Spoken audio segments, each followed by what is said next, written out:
planet Earth, 7.3 billion people, all with the same needs. No matter who you are and where in the world you live, there is one thing we all have in common. We all need food, water, clothing, and shelter.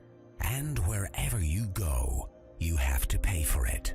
Humanity's number one common denominator is money. Money creates a sense of security. It shows us a way to accomplish our dreams, and therefore, most of us end up spending half a lifetime chasing money to pay bills, make a living, and meet our needs. Money not only helps us accomplish our dreams, it's also an instrument of destruction, and some associate it with greed, lies, and criminality. Money is both the champion of the good and bad, and to many, it still remains a mystery.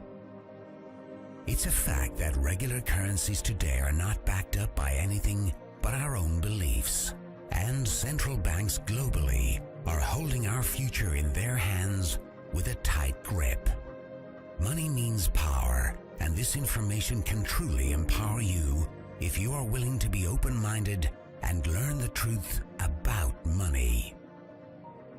The financial crisis 2008 almost brought down the world's financial system. Central bankers and other regulators bear responsibility for mishandling the crisis. Many people and companies were bankrupt overnight, but at the same time, great opportunities were born.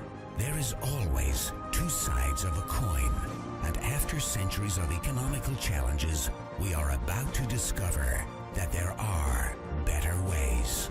Out of the crisis 2008 grew one of the greatest financial opportunities ever, and it challenged the whole monetary system in a heartbeat. It was created and born out of years of frustration and distrust to the banking and monetary system. Cryptocurrency was a fact.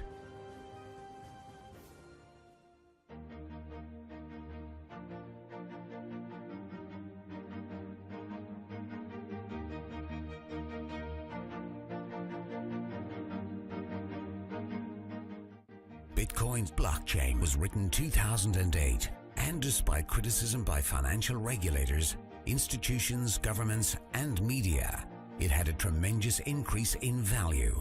Only between 2009 and 2013, the value of a single coin went from $0.1 to over $1,100. People who had invested in Bitcoin became multimillionaires over a very short period of time, and it's probably one of the most discussed economical successes ever in financial history. One of them was a young Norwegian man who invested $26, only to forget all about it. A couple of years later, his modest investment of $26 had turned into over $850,000. It was an expensive lesson for anyone who was introduced to Bitcoin at an early stage, but who turned it down.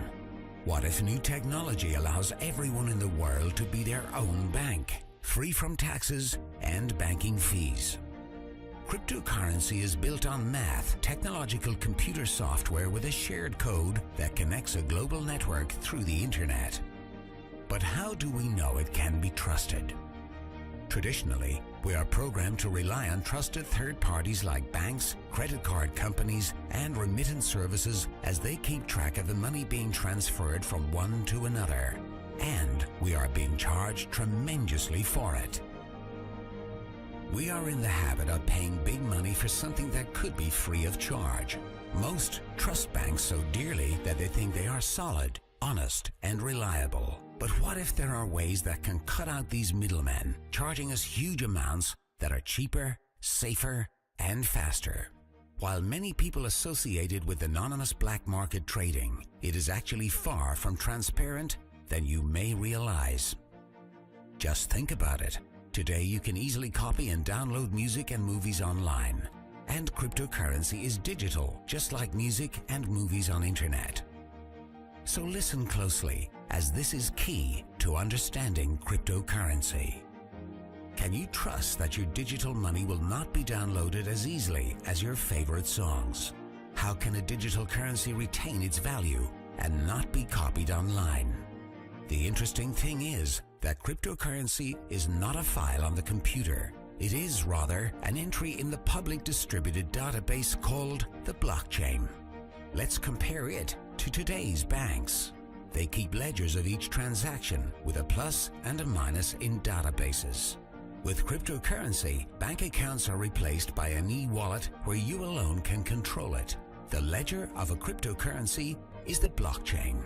The blockchain, or the ledger of a cryptocurrency, keeps a record of every coin and every transaction ever made, and it always balances since the amount of coins is non-changeable and no coin will ever leave the system. When one coin is sent somewhere, what is really being sent is the control of the database with a code that is a unique key for that specific transaction. As transactions are made, the ledger, the blockchain, is constantly synchronized across the globe. Each user in the entire network has an identical copy, and since the blockchain is public, it cannot be controlled by any person. There is no single point of failure. To hack the blockchain, hackers would have to target thousands of computers across multiple geographic locations, all at the same time. It may not be impossible, but it is made much more difficult and is a lot more secure than the present banking system. The whole system has the potential to replace banks and bankers worldwide. Many people are happy with the system we have today simply because they don't understand it, or simply because they cannot grasp the amount of money we pay our current financial system in fees on a yearly basis. Cryptocurrency is the total opposite of the banking system today, as it is completely transparent, and no one can change either the amount of coins or the mathematical rules dictating the creation after the mining has started. Cryptocurrency is therefore, through the limited amount of coins, impossible to inflate. Cryptocurrency truly holds the potential to make our world more fair. Today, billions of people are living without a bank account, while many more have a smartphone. That can give you access to a global personal banking system through the technology of cryptocurrency, banking for everyone. Cryptocurrency is to banking what the internet was to telephony. The most exciting thing about it is not anything that we have seen yet, but what it will become in the future.